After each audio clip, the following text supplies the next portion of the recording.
We're driving back from Chai's gym, Sasakun gym, and it's Sunday. This morning I sparred with Emma, and then in the afternoon I went and sparred with Knockout CP Freshmart, going left here, he is a 105-pound WBC champion, but he was a 105-pound Muay Thai Lumpini champion before that.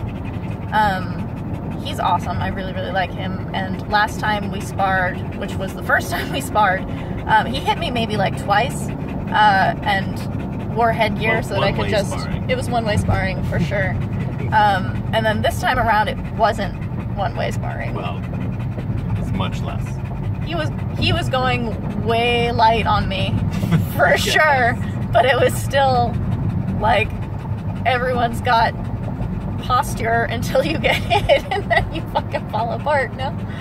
You did good, so Kevin thinks I did really well. I had fun, which was good, but the guys at Chai's gym were like, stop being so tense, which was something that we talked about last night, because I'm reworking on my guard.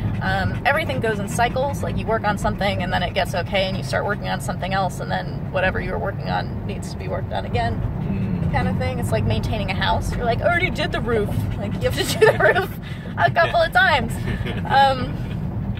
It's true. So, I'm working on my guard, and I was explaining to Kevin that part of why my guard has gotten so sloppy is that, I am a tense person. I'm tense in my fighting, and these people look at me and they're like, stop being so tense. And when I relax my arms, I look more relaxed. So it's been kind of a way to mitigate the like, you look so tense thing. But you should not be so untense that you're just getting hit in the face all the time. No, don't block with your face. Selective tension. Selective tension. But anyway, so I did pad work in my regular lesson with Chai afterwards, and I came to it a little bit frustrated when I was sparring with Emma this morning. Sparring with Emma is awesome. She's such a perfect sparring partner for me, and we've both been changing a lot. We sparred 5 times in the 6 weeks that we've been here, and every single time is different. Like, both of us change between sparring sessions, which is really cool. But this morning I was completely frustrated that I could not get the left side of my body near her. I already handed you money. You did? I don't think so. I lied. Give Kevin money. Oh, thank you. So I was completely frustrated that I couldn't get the left side of my body, which is my power sides, like crosses, near her, like anywhere near her. And so when I was sparring with Knockout, I also was doing the same thing I was doing with Emma, which is like stepping, like changing my stance in order to get my back side to come forward, which basically just turns it into your front side, which is the opposite of why people switch their stance, is to like create a power side, not to take their power side away. And this interesting thing happened, which was Chai started, like, I don't know, 2 or 3 rounds in, he started talking to me about my tension and how my movements are all good and my power's good. Like, technically everything's good, but I don't have relaxation and feeling. And like, once you get that, I'll be really dangerous. And instead of seeing that as a compliment, because I'm a crazy person, I basically wanted to cry. Like, it's like someone who's insecure about their, I don't know, acne or something, and then someone's like, oh, you know, you're so beautiful, but you've just got that acne, and you're like, why do you fucking point out the one thing that I'm so insecure about? And the thing is, it's changeable. They're not pointing out something that you cannot change, like a mole, I guess. You can have them removed, whatever. But so I went from wanting to cry to getting slightly pissed off, and that helped. It does. And then I actually just like went over a hill. Like, I just kind of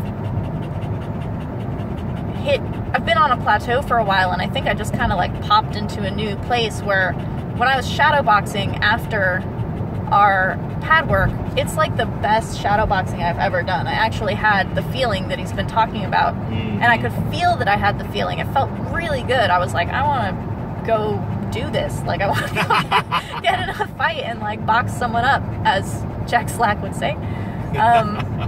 But yeah, it was kind of incredible. It felt really good. You broke through to something. Yeah, and it's not about like now I'm always gonna do that. Like, once you do something, you don't always do that. It just means that you've seen that shore, and now when you're paddling in the middle of the ocean, you're like, I'm gonna die, I'm so tired. You've seen the shore, you know it's there. It doesn't mean you're on the shore all the time. Swim to it. But you can swim to it, you know it's there. Yeah. Very cool. It's like a moment of clarity, right? Exactly, and all the work you did for 6 weeks was to get to that fucking point. Yeah. All that work. So afterwards I went on the bag and hit the bag for like 5 rounds, which was really good to do after I had that feeling, because Chai came over and instructed me a little bit, and he's like, just work on the feeling, like just work on still doing that feeling on the bag. And that's what's going to happen, is we're leaving Bangkok in 2 days, and I'm going to go back to my own gym and be working on this stuff on my own, because Chai's not my trainer. And so I have to translate those feelings onto my work. Like, my pad work is not going to feel the same because he's not my teacher. My bag work is when I can like meditate on it, because I have to be able to create those feelings in that context. And it's the same thing with Karahat. Like, when I go back to my gym, Karahat's not training me anymore, so I have to take all of the things that I've learned from Karahat in this 6 weeks and like the feelings, meditate on it. And thank God I get to see both of these guys again, like when we have the chance, kind of back. thing. Totally, Come back. we're only 2 hours away. But yeah, so that's the silver lining. The whole thing is silver. Yeah. Sounds good. Yeah. More than a silver lining. Yeah. It's the whole cloud. It's a silver cloud. It's a silver cloud. I thought it was a storm cloud, but it's a silver cloud. It's awesome. That's JD. He got to play with the parking lot dog, who we found out is named Ting. It's Kevin's favorite dog. Oh, no. One of my favorite dogs. Yeah, Kevin likes this dog a lot. Yeah. He's very, very cute. And he's all up in JD's face, and JD's like, whoa, you're all up in my face. Did not know how to handle it. But they played around a little bit, and that was good. It's good for him. It's good for JD. He's socially awkward. He's really dumb. And we'll finish on that.